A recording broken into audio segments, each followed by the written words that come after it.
ভাইয়া তাড়াতাড়ি সরে যাও না, আমরা এই গেম খেলবো। তুমি তো অনেক সময় নষ্ট করতেছো। আরে চুপ বেটা, এত কথা কস কেন? আরে আরে এরপর একটা কথাও কইবে না। তোমরা তো চিল্লাইতেছো কেন? যাও বাসায় যাও গিয়া। চলো ছোট, এখান থেকে আমরা বাসায় চলে যাই। চলো আমরা এই লাঠিগুলারে বাসায় নিয়ে যাই, তারপরে এইগুলা দিয়া ওই যে পুতুলের মতো মেশিন বানাবো। এইগুলারে জোড়া লাগায় তারপরে এটারে সুন্দর করে কাইটে এইগুলার ওই পুতুল বানানোর মেশিনটার মতো বানাইতে হইব।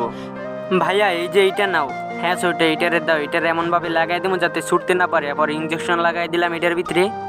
এখন এইগুলারে বন্ধ করিয়া দিয়ে এইটার মাথায় পাইপ লাগাইয়া দিলাম, তারপর পুতুল দিয়ে এটা রং করলাম। রং করা হইয়া গেছে, এখন এটারে সুন্দর করে ওইখানে নিয়ে যাই। রাইখা দিলাম পুতুলগুলো এইখানে। সবাই দেখা যাও, এদিকে আসো। হ্যাঁ আমরা আসতে আসি, দেখে যাও ভাইয়া কি সুন্দর বানাইছে। আরে এরা বেকারি বানাইতেছে, কি নষ্ট বানায় দূর।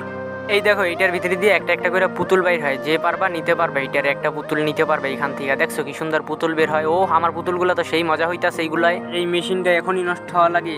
এই তোমাদের মেশিনটা দিয়ে আমার পুতুল বের করতে দিবা? আরে যাও তুমি তোমার কি মেশিনে পুতুল বানাও।